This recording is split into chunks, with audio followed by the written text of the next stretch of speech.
noite, pessoal. Bom ver tanta gente feliz, tanta gente espiritualmente saudável. Nós vamos então hoje iniciar a primeira de duas partes de uma análise do Sermão da Montanha. O Sermão da Montanha a gente pode considerar uma síntese da doutrina de Jesus. E nós vamos ver por que isso. É claro, nós vamos ver ainda hoje, vamos dizer assim, num primeiro nível. Na semana que vem, nós vamos mais a fundo sobre esse primeiro nível que nós vamos ver hoje. Na semana que vem, não vou dizer que vamos repetir tudo, mas uma boa parte nós vamos rever com mais profundidade e cobrir um pequeno trecho também.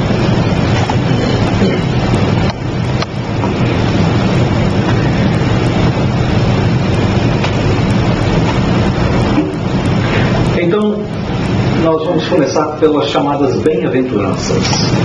As bem-aventuranças são quantas, gente? São 15 a 16. Então vamos ver.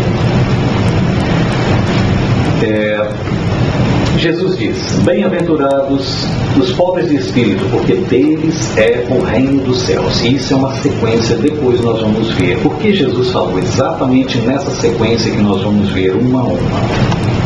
Vamos ver o sentido evangélico que Jesus falou para comunicar àquela multidão que o assistia, os discípulos e mais uma grande multidão que o assistia nesse momento dessa pregação no monte. O sermão. Né? Então, vamos ler e depois nós vamos traduzir em miúdos. É preciso reconhecer a nossa pequenez espiritual para lutar, para alcançar um lugar melhor no reino de Deus. Onde é o reino de Deus, gente? Que a gente fala. Que Jesus quer sempre enfatizar esse reino de Deus. No nosso coração, a consciência. No nosso coração, a consciência, como espíritos, como essência, como essa fagulha divina, como espíritos eternos que nós somos. E o reino de Deus, então, é a vida eterna em si. A encarnação é um aspecto desse reino de Deus. Mas, como Jesus falava aos homens naquela época, o reino de Deus é sempre algo que estaria adiante, um futuro depois da presente encarnação, ou seja, a vida espiritual, a real vida do ser. Pobre de espírito é o simples, ignorante, sem malícia, mas é também aquele que, verificando a sua condição de pouco adiantamento espiritual e aspirando à perfeição, reconhece que muito ainda necessita melhorar. A pobreza, porém, é de espírito e não material. A humildade nenhuma relação tem com os bens materiais. É um conceito que nós devemos ter sempre com bastante madureza, humildade e a nossa condição social, que não tem nada a ver uma coisa com a outra. Existem pessoas riquíssimas que são também humilíssimas. Existem pessoas pobres, miseráveis, quase mesmo passando fome, que são extremamente arrogantes. Cada uma na sua condição, devido ao seu adiantamento espiritual, devido ao progresso espiritual até aquele momento, até aquele dado momento em suas vidas. Então, pobre de espírito não são exatamente aqueles pobres materialmente, nem os ricos materialmente também, mas as pessoas que são simples, ignorantes, sem malícia. Geralmente o espírito no seu primeiro momento de ser consciente são os espíritos nas primeiras encarnações.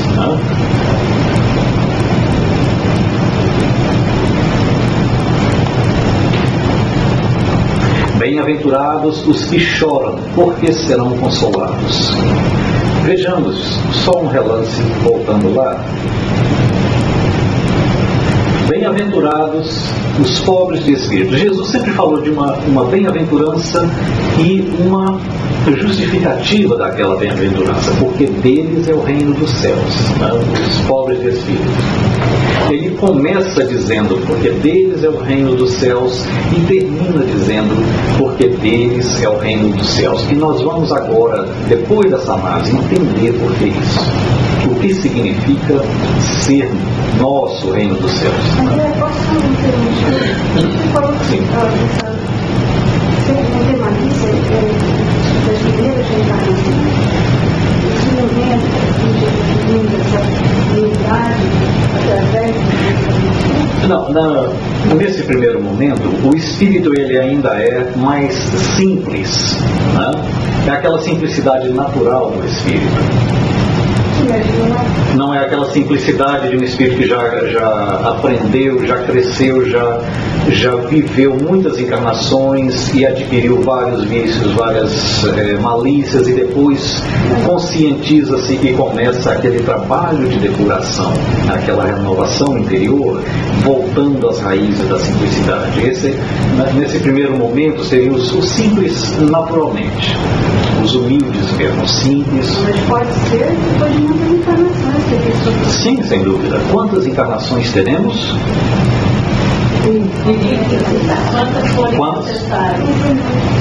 Quantas forem necessárias.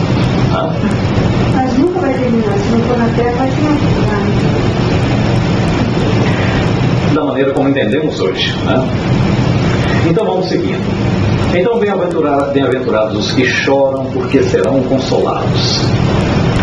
Vejamos, tenhamos sempre em mente que Jesus falava para uma multidão de oprimidos, de sofridos, de um povo que era cativo, era escravo de um outro povo dominante, né? E a maioria pessoas necessitadas, pessoas carentes, pessoas simples, pobres, né? Sofrendo de toda a ordem de males que a gente possa imaginar, inclusive a pobreza material, né?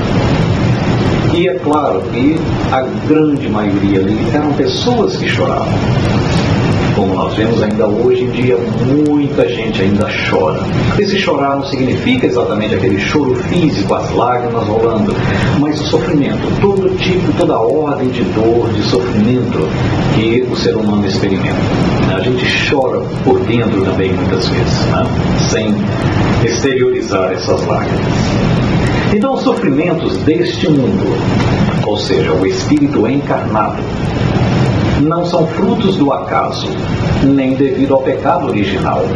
Pecado original nós vamos atribuir, né, a uma ideia praticamente dogmática. Então nós não vamos nem tocar nesse assunto, porque não nos vai interessar mais isso agora.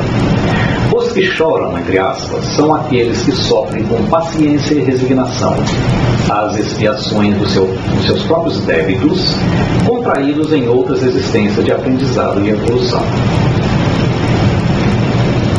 Serão consolados pela felicidade que inunda o coração daqueles que se sentem no caminho correto da evolução espiritual, merecendo o auxílio dos espíritos superiores. Aí os espíritos superiores já entraram em cena, né? Entraram em cena, começa a melhorar a nossa vida. Merecendo a presença deles, nossa vida começa a melhorar. Começa o consolo, à medida que nós agora já temos consciência, né? Através dessa consciência nos leva à paciência e à resignação, que agora nós temos pelo menos uma ideia de por que sofremos, né? Se nos reportarmos ao capítulo 5 do Evangelho segundo o Espiritismo, nós vamos ver uma passagem lá que explica, é uma chave incrível para a gente entender uma série de outras coisas, que se a razão das nossas dores atuais não está no presente, certamente está no passado. De outra maneira, Deus não seria justo. Então, bem-aventurados que choram, porque serão consolados. Novamente, uma bem-aventurança se referindo a uma certa classe de espíritos, os que choram, e uma proposição, algo que eles podem esperar, serão consolados. Esse se será que serão consolados, eles teriam consciência de que eles conseguiram passar pela expiação? Esse consolo seria isso? Ao tempo de Jesus não era exatamente uma consciência, era mais uma fé, era mais um sentimento. Eles acreditavam em Jesus pela autoridade moral com que Jesus falava e também porque Jesus demonstrou de várias maneiras que ele era o Messias enviado. Então aquele povo sofrido que chorava acreditava que seriam consolados. Mas por outro lado, é uma promessa de Jesus, não é simplesmente um ato de consolação aos que sofrem, não. Na semana que vem nós vamos ver um significado ainda mais profundo desse porquê serão consolados. Mas a multidão, naquele momento Jesus queria dizer que há um mundo melhor adiante, uma situação melhor adiante. Se hoje estamos chorando e passamos por essa fase com resignação, com paciência, com dignidade, se sabemos sofrer, tem algo melhor à nossa espera lá na frente. Mas eles já acreditavam nisso. Eles acreditavam já nisso. Esse capítulo parece com alguém que eu conheço. Bem-aventurados os mansos, porque herdarão a terra. Agora, Jesus fala dos mansos, uma categoria de espíritos encarnados, um tipo de pessoa, os mansos. Ou seja, aqueles que já deixaram de lado a violência, aqueles que já são brandos no coração, aqueles que já não veem a violência como um meio de vida, como uma maneira de reagir, né? Porque herdarão a terra. Veja bem, Jesus agora já não está falando porque deles é o reino dos céus. Jesus falou antes, porque deles é o reino dos céus. O reino dos céus, nós temos a ideia de um mundo espiritual, depois da desencarnação. Né?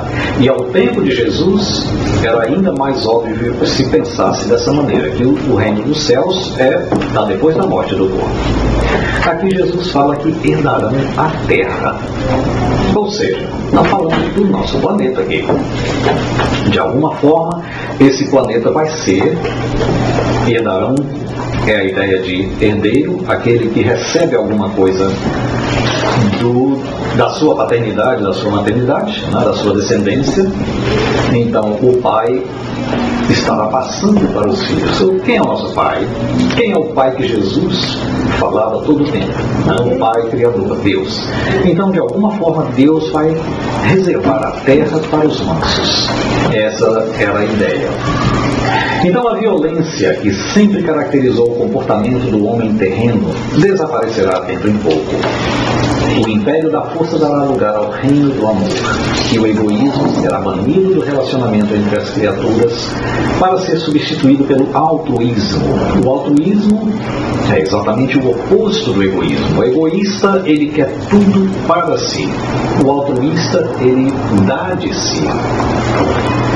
Aquele que não corresponder a essas mudanças morais e espirituais não poderão participar dessa nova sociedade do futuro na Terra, sofrendo o processo do expurgo.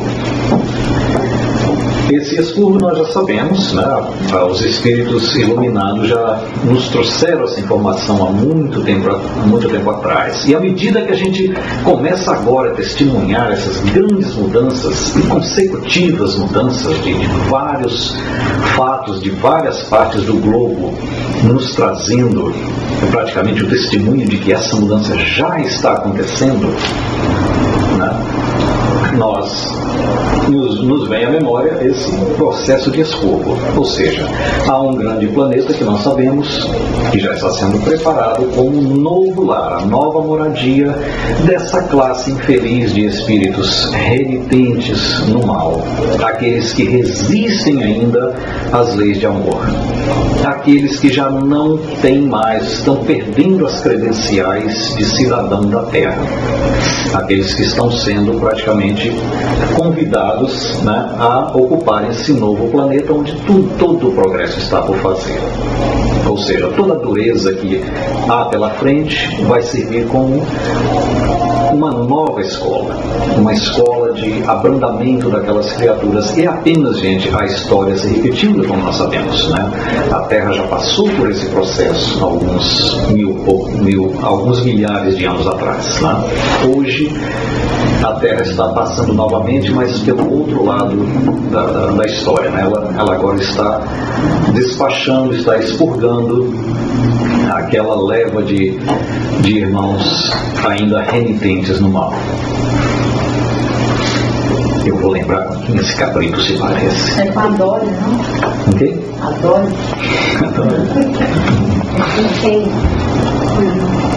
Bem-aventurados os que têm fome e sede de justiça, porque serão fartos, serão saciados, como algumas versões trazem, né? Então, bem-aventurados que têm fome e sede de justiça. Jesus não estava falando aí do corpo, né? Do alimento da carne, não é fome de alimento nem sede de água, mas de justiça, porque serão fartos, ou seja, encontrarão a justiça, né? As diferenças sociais, sofrimentos físicos e morais são agentes poderosos do progresso dos seres. Alguém duvida? Né? Quem dos presentes nunca sentiu uma dor que foi acompanhada de uma transformação, por menor que fosse a transformação, né? O homem que junta riquezas para si e multiplica-as e as redistribui, colabora com a criação, porque reúne inúmeras atenções em torno de um bem comum. Tais agrupamentos em torno deste bem comum são necessários para somar esforços para a melhoria material do planeta em que vivemos. Serão fartos aqueles que colaborarem consciente e desprendidamente com a construção da nova sociedade de amor e entendimento. Nós falamos ali então de um mundo onde a justiça começa mesmo a tomar corpo, né? A tomar as rédeas do andamento da vida nesse novo mundo, um mundo onde a justiça está acima mesmo de todos os homens. E a maioria já vê dessa maneira. É muito importante a gente ver a característica do mundo atual, que cada vez mais essa maioria vai crescendo. E aquela minoria que ainda reluta em manter o poder, né, e manter o poder segundo a sua visão distorcida, é cada vez menor. O Marcos nos exortava a vibração, a oração pelos países que estão atualmente em conflito, né? E os conflitos atuais, todos eles sem exceção, nós vamos ver que ainda se dá devido à luta já desesperada pela manutenção de um poder ilegítimo. Não é um poder desejado pela maioria, né? Então, nesse mundo onde Jesus promete que aqueles que têm fome e sede de justiça serão saciados, serão fartos, esse mundo está chegando para nós. É uma fase ainda, né? Nós estamos, vamos dizer assim, ainda no finzinho da curva ascendente, né, dos conflitos, mas logo nas próximas décadas esses conflitos só tendem mesmo a desaparecer à medida que a justiça vai vencendo, né? Então a justiça, sim, aquelas pessoas que assistiam Jesus no Sermão da Montanha, elas acreditavam, e Jesus prometeu que aqueles que têm fome e sede de justiça serão saciados. Ou seja, esse momento está chegando, né? Se há 2000 anos atrás esse momento ia um dia chegar, hoje nós estamos testemunhando que estamos mais próximos.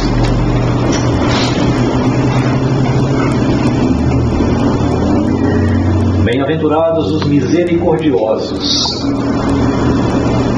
O tipo de pessoas, tipo de espíritos, aquela classe, os misericordiosos. E a proposta de Jesus, porque eles alcançarão misericórdia.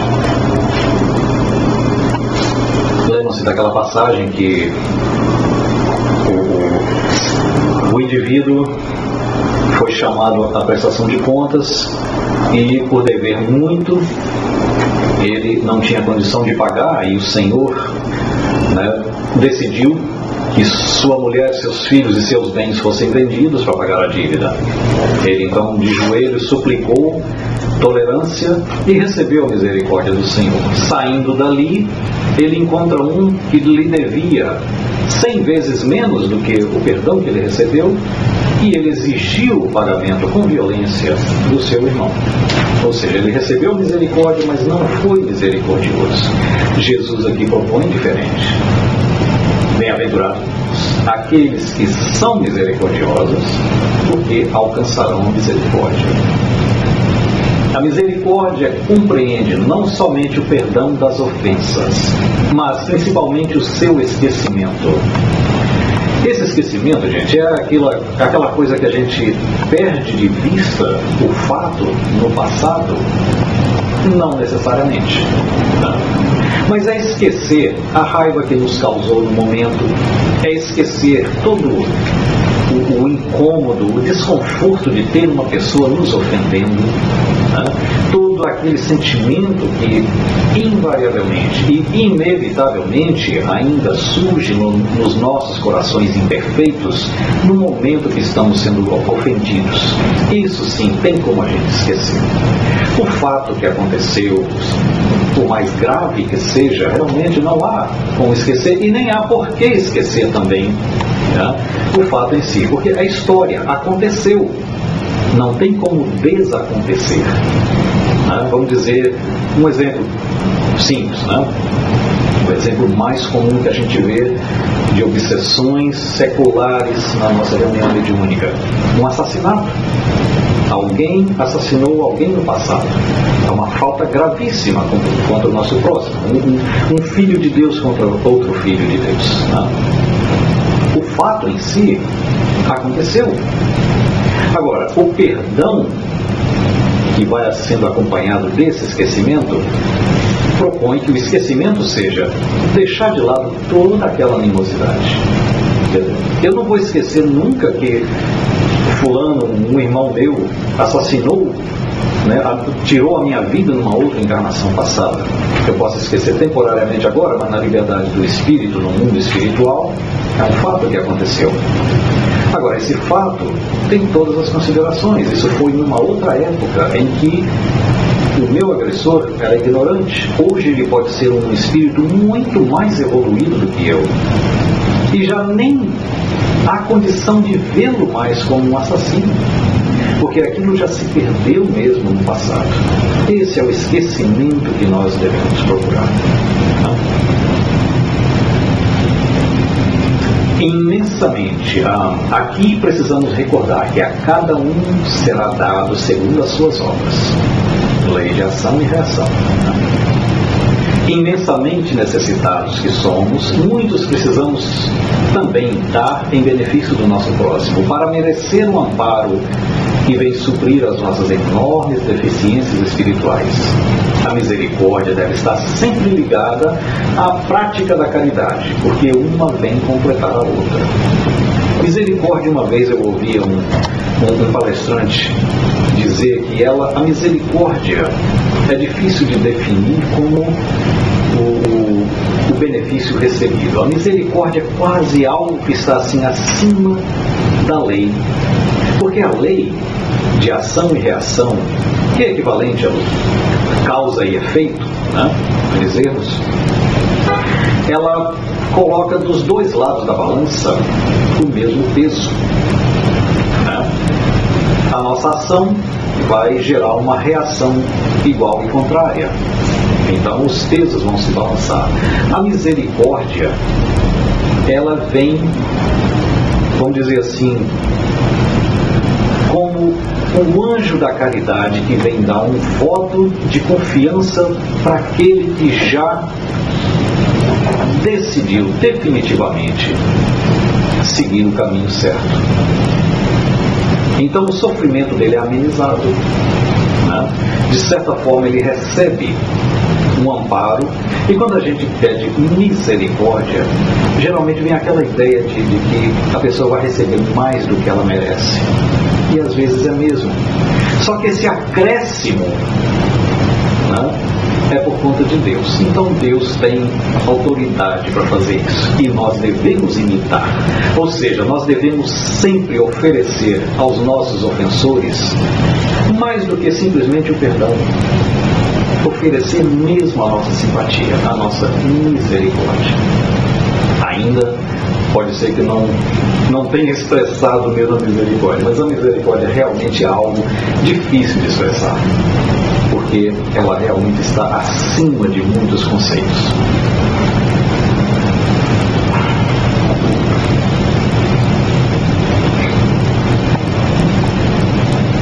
Bem-aventurados os puros de coração, porque verão a Deus. Mais uma vez aqui, hoje, com o conhecimento espírita, 2000 anos depois de Jesus, a gente fica pensando, Jesus não falava para pessoas presentes naquela multidão, que fosse a minoria, porque puros de coração não há ainda no planeta Terra. Pessoas encarnadas que são puras, realmente puras de coração, ou seja, sem uma dívida a saldar. Porque o planeta tem a característica da imperfeição. Em níveis diferentes, mas somos todos ainda imperfeitos. A pureza mesmo ainda não existe. Mas Jesus, Ele está prometendo àquelas pessoas sofridas algo melhor lá na frente. Está falando do reino dele. Meu reino não é deste mundo, é o reino de meu Pai. Está falando do mundo espiritual, da vida eterna, da vida que continuaria. Ele está sempre nos exortando a pensar no futuro, e ao mesmo tempo exemplificando através de suas próprias ações que o futuro nosso começa agora. Não seria agora, 2000 anos depois, mas o futuro nosso começa imediatamente. Falar nisso, o que eu acabei de falar já está no passado. Por quê? Os puros de coração verão a Deus. Então Jesus, nesse nível, das pessoas a quem ele se dirigia naquele momento, há 2000 anos atrás, ele queria dizer: sejam bons e verão a Deus, obterão o reino de Deus. Depois, na semana que vem, nós vamos analisar isso com uma outra profundidade. Essas aventuranças, à medida que se começou e está chegando nessas puras de coração, tem que acontecer então com a evolução de cada um e do espírito também, que agora já vai ver a Deus. Antes ia a misericórdia, ia herdar a terra, quer dizer, quando chega agora, puro de coração, verão a Deus, ele já passou por todos os outros processos, as aventuranças anteriores até chegar nessa. Exatamente.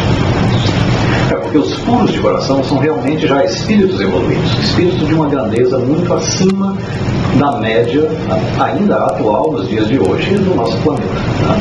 Então verão a Deus. Porque na nossa linguagem humana atual, nós ainda não temos condição de entender exatamente o que é Deus. Ficamos limitados à definição de Kardec, que é causa primária de todas as coisas. Questão número 1 do Livro dos Espíritos. Então, hoje nós nos limitamos a isso. Mas, no momento que nós formos puros de coração, no momento que nós atingirmos o grau de pureza moral, nós já teremos, até lá, quando vai ser isso, nós já teremos condição de entender melhor do que entendemos hoje o que é Deus. Então verão a Deus. O mestre definiu muito bem que os limpos o fossem de coração e não simplesmente de exterioridade, como queriam os fariseus de sua época. Em primeiro lugar, devemos purificar nosso espírito das imperfeições, para que as nossas palavras e ações possam ser puras como as de uma criança.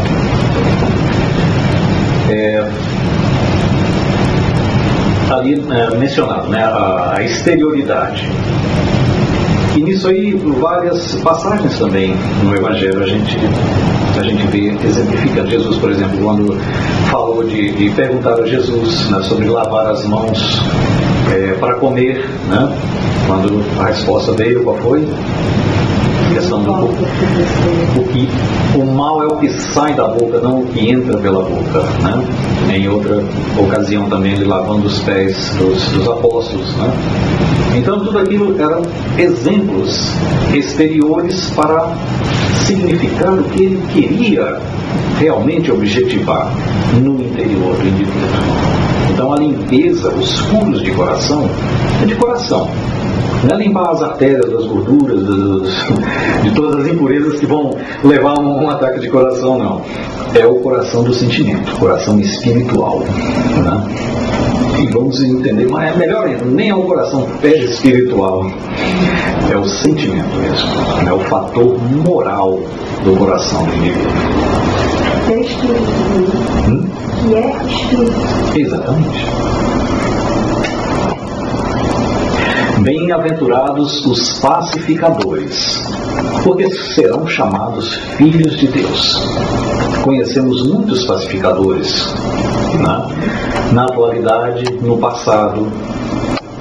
Vamos dizer do momento mais atual da nossa história, contemporâneos. Vamos dar alguns exemplos.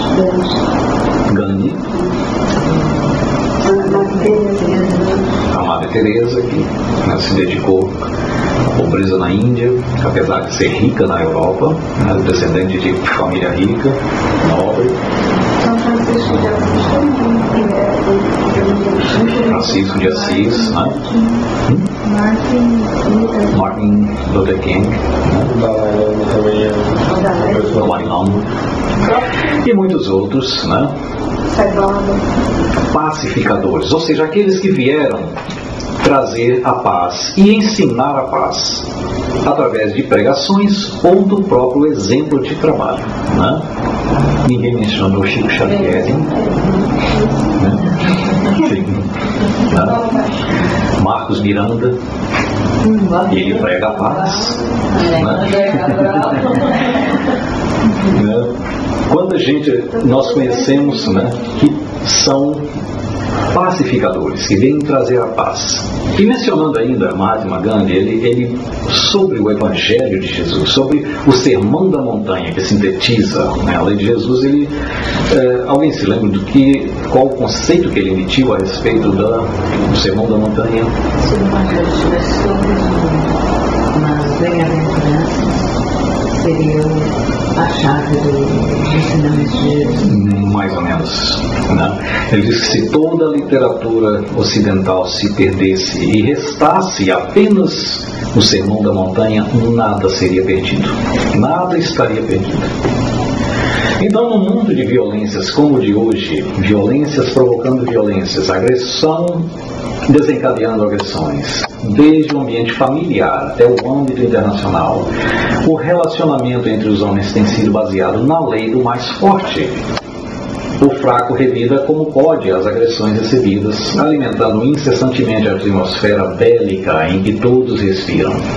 Os pacificadores são chamados filhos de Deus, porque, combatendo a violência com a paz, estarão cooperando com o Criador para a manutenção da harmonia universal. O fraco revida como pode as agressões recebidas. Vamos desenvolver um pouco esse conceito de fraco. Quem é o fraco? Como é o fraco?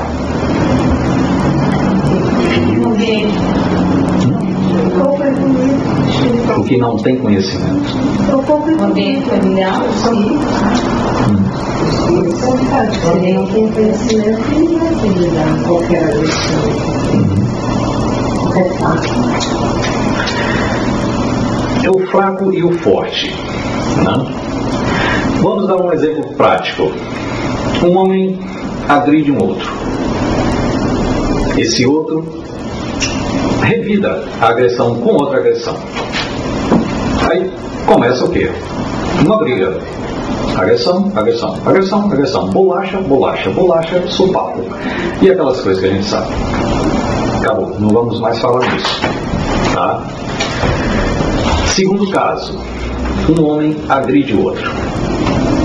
Esse outro abaixa a cabeça e pensa: meu Deus, o que se passa na cabeça dessa criatura?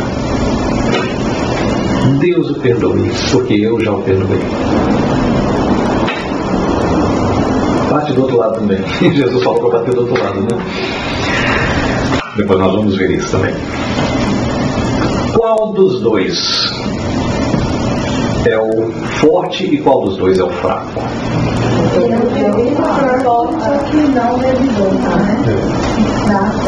Exatamente, né? Forte é o que não revidou a agressão. Por quê? Porque é necessário muito mais força do espírito para vencer a si mesmo, porque ele está agindo com razão, com inteligência. Reagir instintivamente é fácil, os animais fazem isso. E eles não precisam pensar, eles não precisam raciocinar. Eles não passaram por um processo de autodepuração, de autoeducação. Eles não sentaram numa cadeira de uma casa espírita, de uma igreja que seja, para educar-se a não reagir. Então o animal reage instintivamente. Bateu, levou. Ou então sai correndo. Ele sabe a hora que ele não pode reagir, ele sai correndo, né? Mas o forte, ele vence a si mesmo, porque requer muito mais esforço. O esforço da autorrenovação é um dos maiores esforços que o ser humano se empreende.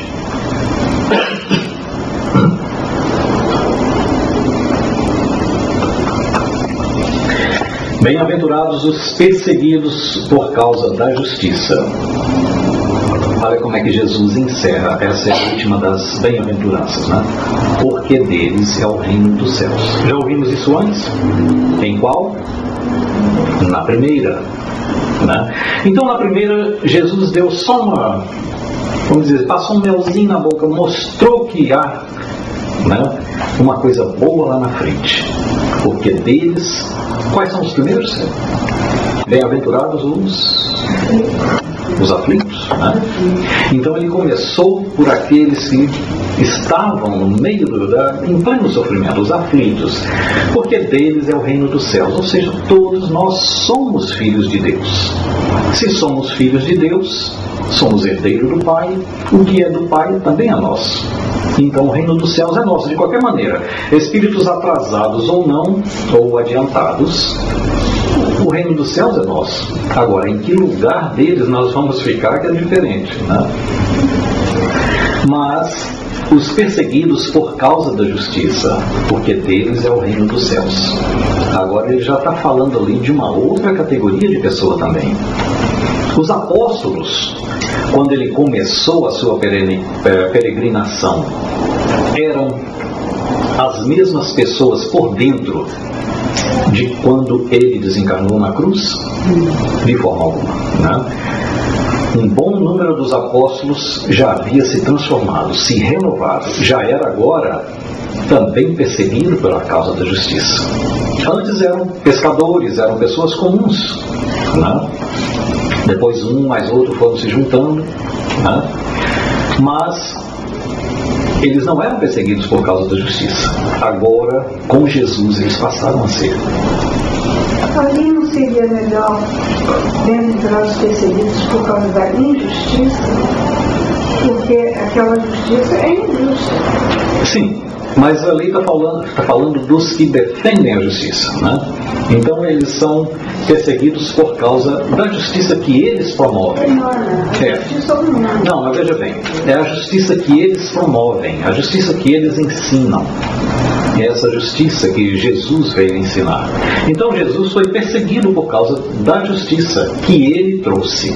Não a justiça dos homens. Não. Essa justiça aí não é o poder instituído, a autoridade humana, né? É a justiça em si. A justiça divina, então. É. A justiça como uma lei natural, né? Não a lei dos homens, a lei de Deus. Os que têm amor à justiça vêm sendo perseguidos implacavelmente por aqueles que não podem aceitá-los na sua grandeza espiritual.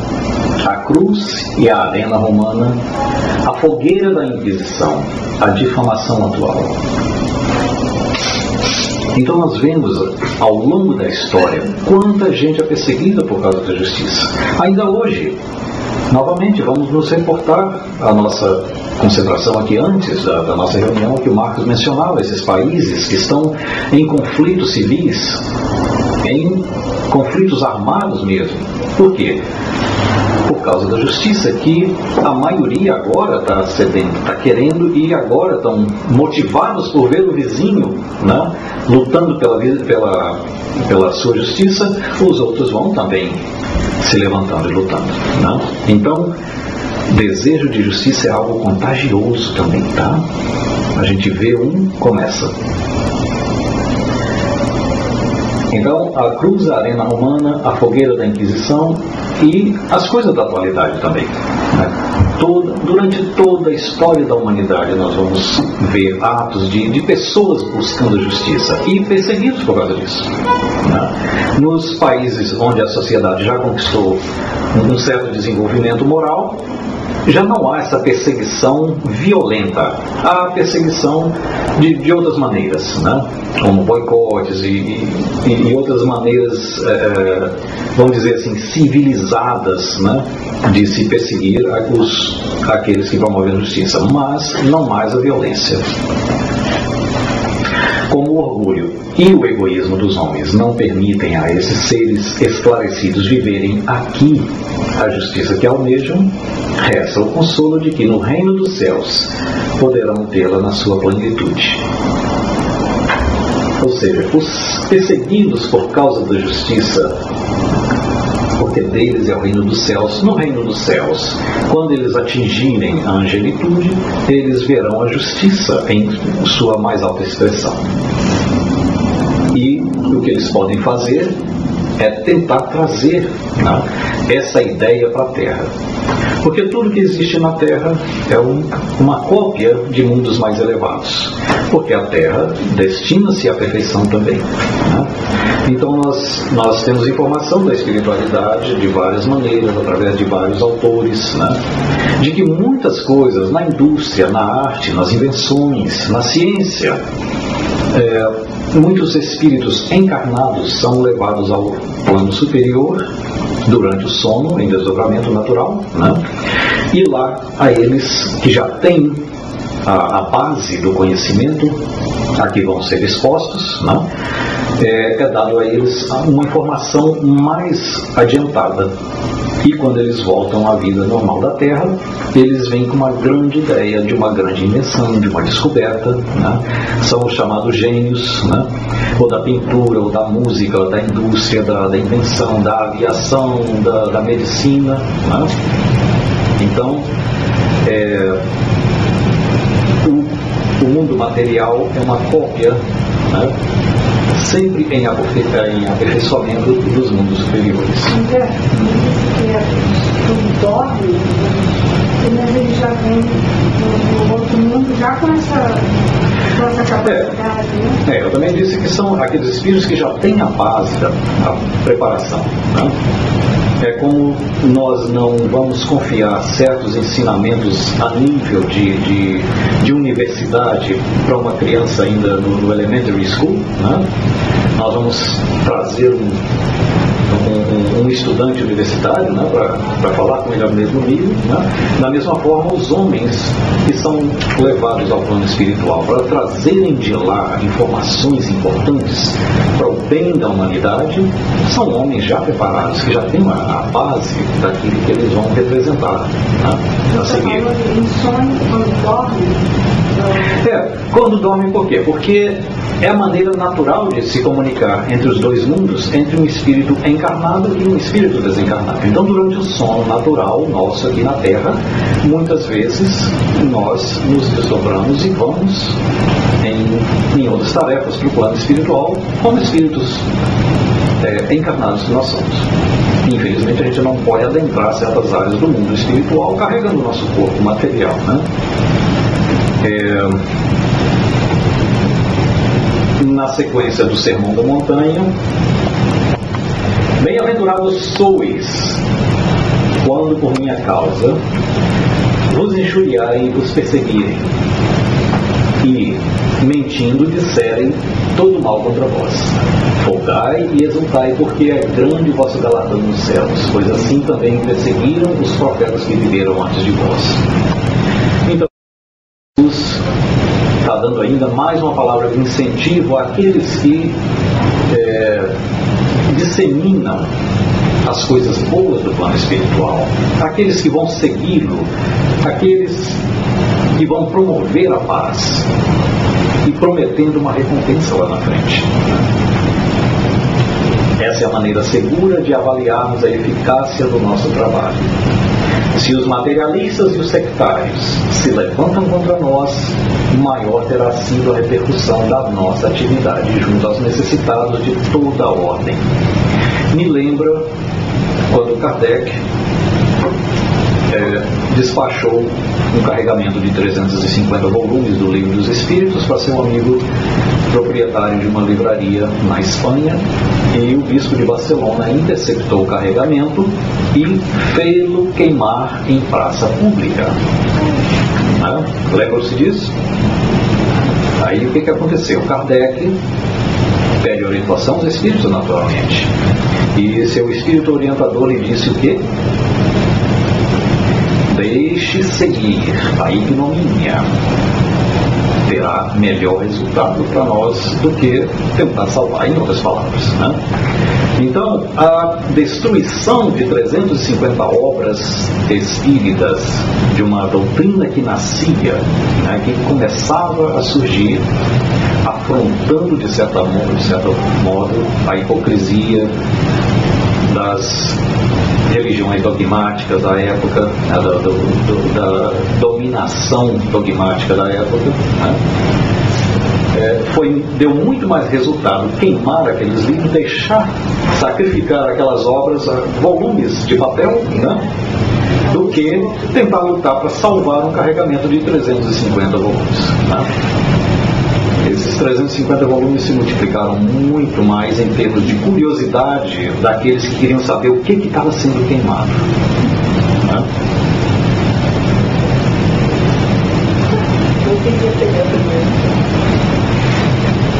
Vós sois o sal da terra. Essa afirmativa de Jesus daria um curso, não apenas uma menção dentro de uma palestra, mas daria um curso. O sal dá sabor aos alimentos e preserva-os da deterioração. E na época não havia geladeira, gente. As coisas que se conservavam naquela época por mais tempo, a carne, por exemplo, né, até bem pouco tempo atrás, algumas décadas atrás, né, e ainda hoje em regiões mais remotas, né, onde a eletricidade ainda não chegou, vocês não sabem, ainda existe lugar assim no planeta, tá?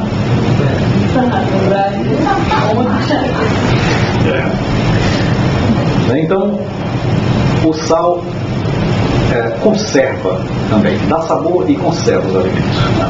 Os cristãos devem ser o espírito da humanidade, preservando-a da degradação moral. Cristãos, quem são os cristãos? São os que praticam o que o Cristo ensinou. Não são aqueles que carregam um crucifixo pendurado de ouro, 18 quilates, bonito, cheio de pedra. Esses não são necessariamente cristãos. Nem aqueles que dizem Senhor, Senhor. Né? Cristão é aquele que vive o exemplo que o Cristo deixou. Os cristãos devem ser o espírito da humanidade, preservando a degradação moral. O sal é útil na harmonização do sabor dos alimentos, assim como os seguidores do Mestre devem ser agentes da harmonia no seio da humanidade. Quem já comeu arroz chinês? Sem sal. Bom. Pois é. Então nós podemos saber, nós que fomos criados, crescemos comendo sal. Com exceção de alguns poucos de nós que têm problema de pressão sanguínea, não? Mas nós sabemos a falta que o sal faz na comida. A diferença, não vou dizer a falta, a diferença que a presença do sal faz na nossa comida, segundo os nossos costumes. A diferença que a moral cristã faz dentro de uma sociedade.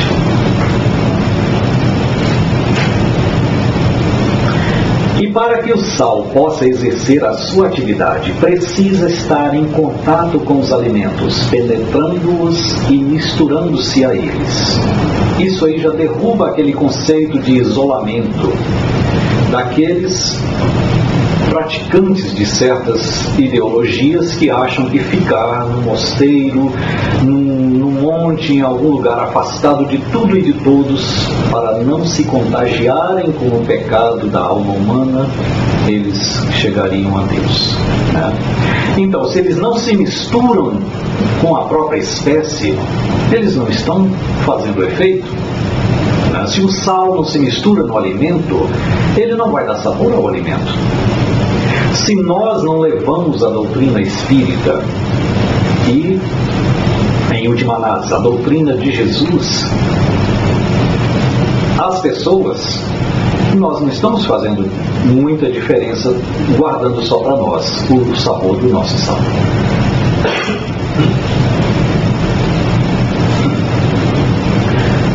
O sal, porém, deve ser usado na medida certa, nem de mais, nem de menos. O sal não perde as suas características, né, quando se mistura a outros elementos. Então a medida deve ser certa também. Quem gosta de comida muito salgada, daquela de fazer careta, espantar visita, né? Isso é um recurso que a gente utiliza uma vez ou outra quando o marido está chegando muito tarde em casa, né? Ou quando a esposa deixa a cozinha muito tempo por conta do marido. A gente salva um pouquinho, ou seja, botou o excesso, já não presta. Botou o excesso, já não faz um efeito agradável. Se faltou também, a comida já fica assim, não tão gostosa quanto a comidinha de ontem, né? Então, de alguma forma, faltou o ponto do equilíbrio, já não está bom. Nós vemos excessos, né? Nós vimos através da história quantos cristãos foram queimados na fogueira. Quantas pessoas hoje, né, quando nós vivemos aqui a liberdade de uma sociedade mais desenvolvida nos Estados Unidos, nós vemos outras sociedades em que as mulheres, por questão religiosa, são obrigadas a cobrir todo o corpo, deixando de fora só os olhos e as mãos. É excesso, né? Cada um a seu tempo, não quero condenar de forma alguma, a minha opinião pessoal não entra aqui. Mas a gente vê, está muito salgado, né? São pitadas extras de sal desnecessárias, está salgando a comidinha daquela sociedade, né? E há outras sociedades onde a presença do sal ainda está muito vaga, muito escassa. São as sociedades ainda violentas, né? Egoístas, desorientadas, indisciplinadas, né? E nós vimos isso se expressando de várias maneiras: pobreza, conflitos permanentes, inflação muito alta, economia desgovernada, né? Tudo isso é resultado também da falta de equilíbrio do fator cristandade, moralidade, evolução espiritual, evolução da sociedade. Vocês veem como a coisa está toda interligada, né? Quando a gente vê uma nação passando por dificuldades seríssimas, nós vamos acabar chegando à conclusão de que os espíritos encarnados naquela nação refletem, né, em sua maioria, uma certa condição de adiantamento espiritual. Certo? A gente vê pelos hábitos. A gente não vê nações bem-sucedidas economicamente com as ruas imundas, cheias de sujeira, com bala voando pela rua o tempo todo, né? Desemprego altíssimo, né? A gente não vê essas coisas. São coisas que são desequilíbrios no sal que a gente não vê, né? Então, o sal, que são os cristãos que se misturaram na sociedade e equilibraram o gosto daquela comida, né? Vão trazer o quê? Uma sensação agradável ao nosso paladar espiritual. A última frase: o sal não perde a sua característica quando se mistura a outros elementos, né? Eu passei uma experiência interessante há pouco tempo atrás. Graças a Deus, adentrei a atual encarnação já numa família espírita e fui educado, certo, dentro de certos padrões morais, né? Baseado na doutrina espírita. E, portanto, um hábito que eu nunca tive, nunca quis ter, nunca tive nem mesmo a curiosidade, era de fazer como muitas pessoas fazem, sem discutir, né, o mérito de cada uma, frequentar um go-go bar. Todo mundo conhece, né? São lugares onde pessoas, mulheres, né? Dançam, né, se expõem de certa maneira para provocar. Então, quer dizer, cada um dentro da sua filosofia de vida. Mas recentemente eu tive que fazer negócio com uma pessoa cujo escritório era dono de um desses estabelecimentos, e eu tinha de passar por dentro do salão para chegar no escritório já em horário de serviço, né? Já estavam funcionando a plena carga, né? Quando eu tinha a minha reunião marcada lá. Eu pensei, o que eu faço? O que eu faço? Né? Vou lá, vou tratar de negócio. Vou ter que me misturar com a vibração do ambiente, né? Qualquer espírita que estudou, que vem tendo contato com a doutrina espírita já de algum tempo, alguns meses ou alguns anos de estudo, pode imaginar o teor vibratório do mundo espiritual de um lugar desse, né? Espíritos levianos de todo grau de adiantamento moral, né, estão ali reunidos juntamente com aqueles com que se afinizam do lado de cada vida.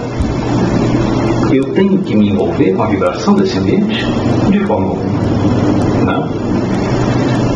Quando foi mencionada Madre Teresa de Calcutá, nem era Teresa o nome dela. Agnes nasceu em outro lugar, numa família muito rica, de morar mesmo equivalente a castelo, né? Deixou tudo aquilo e foi praticar o bem na Índia, na miséria mais profunda que ela tinha visto na encarnação dela, né? Se misturou com os doentes, pessoalmente tocava as feridas para limpar, né? Sem se contaminar, sem se contagiar com aquilo. Ela foi de encontro à pobreza, né? E aí nós vemos adiante, Jesus ainda vai dizer sobre a questão da contaminação. Vós sois a luz do mundo. A luz desfaz as trevas, a ignorância é treva da alma. Os discípulos de Jesus desfazem a ignorância. Por conseguinte, os discípulos de Jesus são a luz espiritual do mundo. Aqui nós estamos referindo aqui como discípulos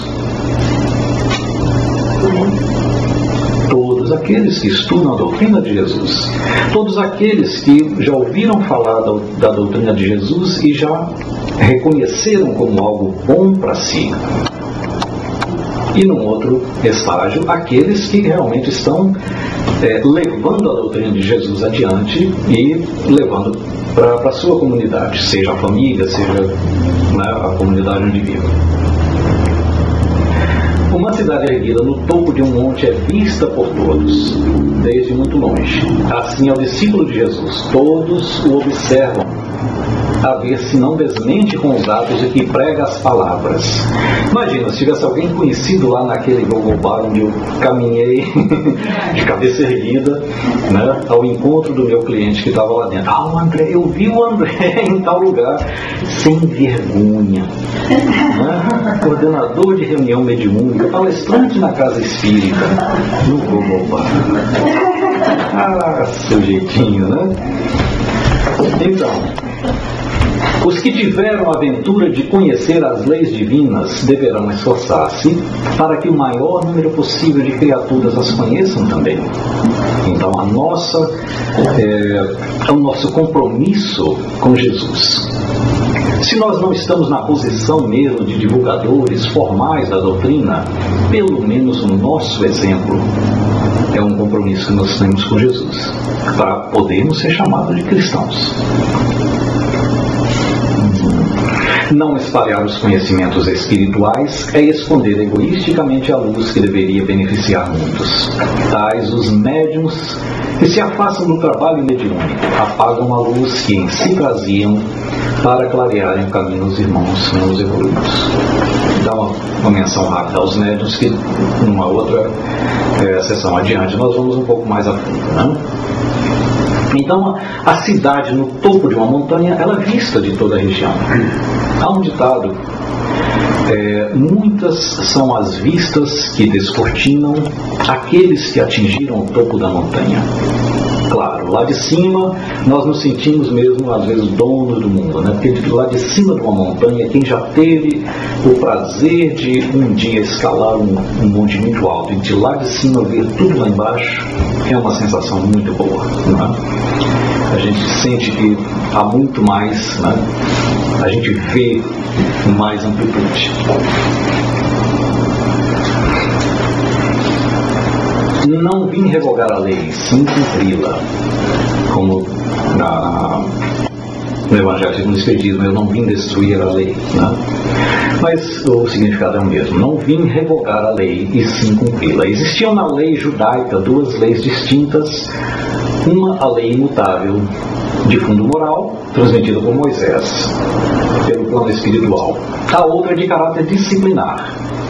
Jesus se referia à lei divina, que se resume no amor ao próximo. Então Jesus não era um guerreiro, ele não veio combater, né, como nós já vimos nas aulas anteriores. Ele não veio aqui lutar fisicamente e muito menos exortar pessoas a lutar fisicamente. A batalha que Jesus veio travar é contra a ignorância. E isso ele deixou bem claro para muitos, mas não para todos. Que a batalha, que a luta mais difícil era contra a ignorância, contra o egoísmo principalmente, a maior chaga da humanidade, a raiz de todos os males. Jesus nos chama a atenção para a necessidade da prática dos ensinamentos morais da lei, para que exteriorizemos aqueles princípios e não somente nos limitemos a conhecê-los mais ou menos profundamente. Por isso, ele viveu pessoalmente todos os seus ensinamentos. Ele não somente falava, faça assim, ele ia lá e fazia. O que ensina mais, né? A prática do exemplo ou simplesmente palavras que podem não ser bem ouvidas, podem não ser bem compreendidas, mas aquilo que você viu, você entendeu, né? André, essas frases que você está passando aí fazem parte do Sermão da Montanha também? Sim. Ah, tá. Sim, eu inclusive... Quer dizer, as bem-aventuranças são separadas. As bem-aventuranças são uma parte do Sermão da Montanha. Jesus começou pelas bem-aventuranças e seguiu dizendo, né? Eu até estava assistindo esses dias atrás novamente como é que chama o filme com o Robert Powell, Jesus, a vida de Jesus, né? Como é que é o nome, gente? Bom, a vida Jesus, né? Jesus de Nazaré. Jesus de Nazaré. Robert Powell. Não. Do Gibson é o Passion of the Christ. O filme de Mel Gibson pega Jesus a partir do momento que ele foi preso para diante. Esse Jesus de Nazaré, dos anos 80 ainda, é toda a vida de Jesus, inclusive antes, a Anunciação, João Batista, né? Toda a saga dele, né? Então, seria bom a gente ver, porque o Sermão da Montanha está ali na íntegra, né? Ele fala todinho o Sermão da Montanha ali. Esse pequenininho, então, no Sermão da Montanha, ou foi um espírito de... Não, esse Isso é uma análise para efeito de estudo. Pois é, análise de Manuel. Não, de vários espíritos orientadores. Na verdade, esse é o material oferecido pela Federação Espírita Brasileira, né? E nós sabemos que os trabalhadores que codificam esses cursos, né, naturalmente são bem assistidos pela espiritualidade superior, não necessariamente em efeito mediúnico, né? Mas são pessoas dedicadas ao ensino, né? Ao ensino de caráter didático mesmo, né? Estruturado de maneira didática. Então, reconcilia-te sem demora com o teu adversário. Os sentimentos endereçados a outrem, sejam de ódio ou de afeição, originam formas, pensamentos semelhantes a projéteis e podem atingi-los de modo mais cruel do que se valêssemos de uma arma tradicional. Então aqui nós podemos desdobrar isso através de um estudo mais sério no Livro dos Espíritos, sobre o pensamento. E vários outros autores também oferecem bastante matéria sobre isso. O poder do pensamento. Pensamento é matéria. Pensamento é força em ação, força ativa, criadora e mensurável. Tá? Nós vamos nos limitar só dessas pinceladas. O fogo do inferno descrito são os sofrimentos advindos da reação dos nossos atos incansados. Segundo a lei de ação e reação, no campo espiritual somos responsáveis por todos os atos que praticamos, inclusive os atos mentais. Tudo aquilo que nós pensamos em direção ao nosso próximo, já fizemos, já realizamos. Por isso Jesus falava muitas coisas, não cobiçar a mulher do próximo, né? E no Evangelho segundo o Espiritismo, Kardec, através dos Espíritos, ainda amplia mais essa instrução, esse conceito, né? Que aquele que comete adultério em pensamento já o cometeu. Precisamos ter o nosso coração limpo quando nos dirigimos a Deus em oração, porque a prece é um sentimento que nos liga ao Criador. E esse sentimento precisa estar livre de qualquer manifestação de inferioridade que tolha a sua expansão sublime. Cuidemos de nos entender com nossos adversários enquanto estamos com eles lado a lado nessa escola que é o plano físico. Porque uma vez desencarnados, os erros do presente são somados aos débitos das existências anteriores, dificultando ainda mais o nosso reerguimento, o qual somente alcançaremos quando tivermos pago até o último centavo. Então, enquanto estamos a caminho com ele, reconciliemos-nos com o nosso adversário, enquanto estamos a caminho com ele, ou seja, o mais rápido possível, ainda na encarnação atual, porque uma vez desencarnados e o caso não está resolvido, o que acontece agora? Nós temos um inimigo desencarnado, ou nós estamos desencarnados? É nós mesmos, né? É nós mesmos, reconsiderando. Sim, também, né? Estamos nessa encarnação. Não entendi qual foi a pessoa. Ela está dizendo daqueles acertos que nós precisamos fazer conosco mesmo, muitas vezes, né? Mas Jesus, no Sermão da Montanha, quando falava aquela multidão ainda naquela condição da época, né, ele dava a entender mesmo que o nosso adversário é alguém mais além, né? Não são os nossos adversários interiores, não, né? Seria mesmo o nosso irmão. Então, reconciliemos-nos com o nosso irmão enquanto estamos a caminho com ele, que amanhã será mais difícil. Se desencarnamos em débito, o que acontece? Os nossos débitos atuais serão somados aos anteriores. E como é que acontece na contabilidade bancária de um empréstimo atrasado? É somado mais juros sobre o montante já existente, não é isso? Via de regra. E o que acontece? O pagamento fica cada vez mais difícil.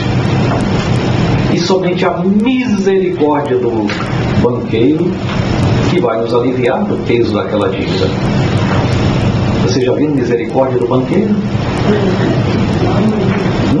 Não? Pois é. Agora, as leis são rigorosas. As leis são rigorosas, assim na terra como no céu. Não é fácil, não. Não, mas é possível. Mas assim na terra como no céu. Então, a necessidade de cuidar dos nossos assuntos a tempo é urgente, para que a gente não estenda mais. Não?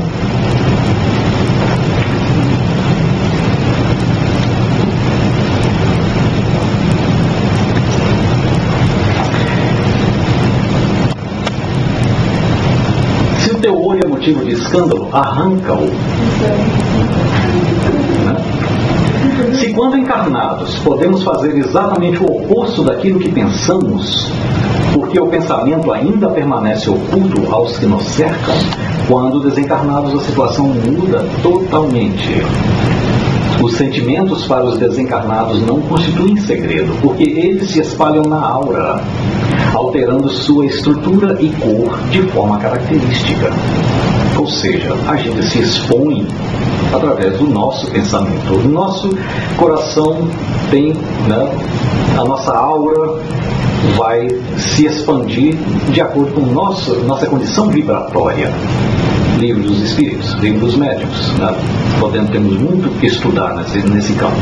Ou seja, o perispírito, que é a manifestação nossa no plano dos desencarnados, se mostra mais, vamos dizer, mais sensível à nossa condição mental, à nossa condição espiritual. Então não tem como esconder.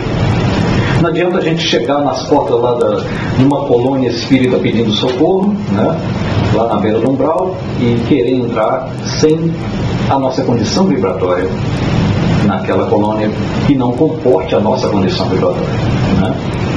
No nosso lar nós temos uma passagem assim: uma pessoa queria ser admitida de qualquer forma no nosso lar e estava simulando uma situação que não lhe era própria. E foi rejeitada, é claro. Quando Jesus nos aconselha a cortar a mão, arrancar o olho, quer dizer que devemos destruir em nós mesmos, com grande dor e sacrifício, tudo que possa nos levar ao erro. Então, o sacrifício, na verdade, não é um sacrifício, porque para outros que já entenderam a necessidade de mudar para hábitos melhores, não praticar certos atos viciosos que outros ainda praticam e não conseguem se libertar daquilo, não é sacrifício. Ou seja, o sacrifício é proporcional ao adiantamento ainda do indivíduo. Então, mas é assim mesmo que é aconselhado, por exemplo, nos alcoólicos anônimos. Você tem que fazer seu sacrifício de parar de beber, porque você está perdendo a sua condição social, está perdendo sua família, já perdeu o trabalho, está perdendo seu raciocínio, sua capacidade mesmo de se estressar. Então você tem que cortar a bebida definitivamente. Não tem que diminuir um pouquinho hoje, outro pouquinho amanhã, porque isso só engana mesmo os bobos. Então o sacrifício tem que ser total. Se o seu olho é motivo de escândalo, arranca-o. E Jesus dá o exemplo do olho porque é uma das coisas mais preciosas que a gente tem no corpo humano, é a vista. Se você estiver escolhendo perder uma mão e perder o olho, o que você escolhe? Escolhe nenhuma.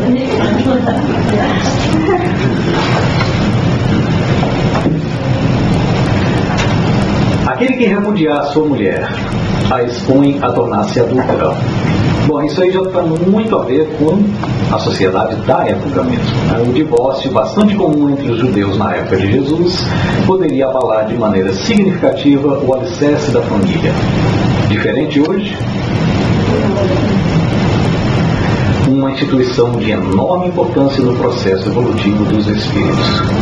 Diferente hoje? Ademais, o divórcio age apenas como um paliativo de um problema que deverá ser, mais cedo ou mais tarde, solucionado. Então aquilo ali, Jesus trouxe isso, né, à atenção do povo, porque é dentro de casa, na família, que se começa uma nação. Se você educa a família, o seu vizinho educa a família, cada um educa bem a sua família, cada um cria bem a sua família, dentro de princípios morais elevados, nós teremos uma nação de princípios morais elevados. Se a célula da sociedade, que é a família, a célula mater da sociedade, que é a família, adoece e não é tratada, em pouco tempo uma nação também adoece, se não for tratada. E nessa última passagem embaixo, ademais, o divórcio age apenas como um paliativo de um problema que deverá ser, mais cedo ou mais tarde, solucionado. Acabamos de ver: reconcilia-te com teu adversário enquanto está a caminho com ele. O divórcio é uma coisa que a gente acha que é uma solução, embora temporária, mas ainda vai ter que ser resolvido lá na frente. Melhor que fosse enquanto estamos a caminho com o divorciado. Mas se torna-se uma outra, requer um outro tipo de esforço. E por último, dessa nossa análise de hoje, seja a tua palavra sim, sim, não, não.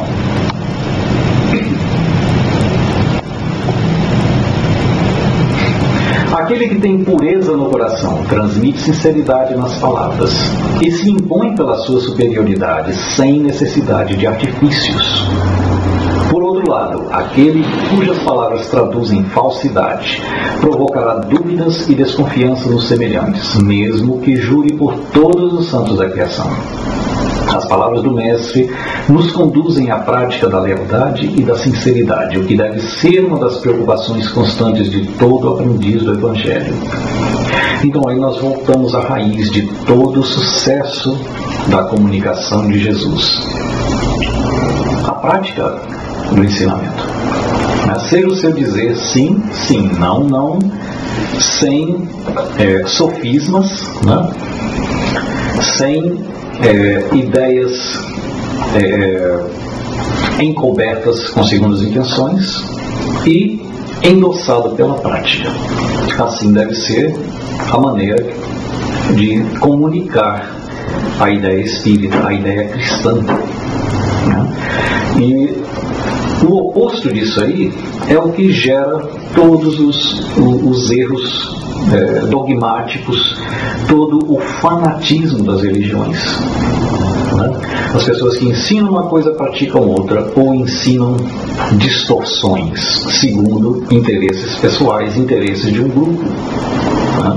Então, quando Jesus diz seja a tua palavra sim, sim, não, não, ele fala em positividade. Há o momento certo de dizer não, há o momento certo de dizer sim, mas que seja dito não na hora de dizer não, na hora de refutar tudo que não serve, tudo que não é bom, tudo que é errado, reconhecidamente errado. E existe um meio termo ali, não sei, que é também honesto da nossa parte dizer não sei, né? Se chegarem para mim, o André nasceu em família espírita, ele falou isso hoje, então ele deve saber tudo, ele está aqui na casa espírita todo domingo, ele deve saber tudo sobre espiritismo. Vem para o André perguntar uma coisa que o André não sabe, o que o André tem falado? Não sei. Não é inventar uma história ou responder um achismo, né? Porque a palavra, uma vez saída da boca, ela já produziu um efeito, certo? Ela já terá uma repercussão. Então, tudo que nós falamos vem acompanhado da responsabilidade das nossas declarações. Os que nos ouvem, eles tomam como verdade. Então, seja a nossa palavra sim quando é sim, não quando é não. E não sei quando não sabemos. né? E os espíritos desencarnados, principalmente aqueles precisando de ajuda, mas que já sofreram muito nas mãos de outras correntes de pensamento, religiosas, né? Eles nos chegam à nossa casa aqui na nossa reunião de terça-feira e muitos deles já nos falaram: eu venho observando vocês há muito tempo, né? Ou seja, seja o nosso falar sim, sim, não, não. Sejamos espíritas e cristãos aqui dentro e lá fora, porque estamos sendo observados todos os momentos pelos nossos filhos, pelos nossos amigos, pelos nossos patrões, pelos nossos inimigos, pelo nosso Pai. Muito obrigado por hoje.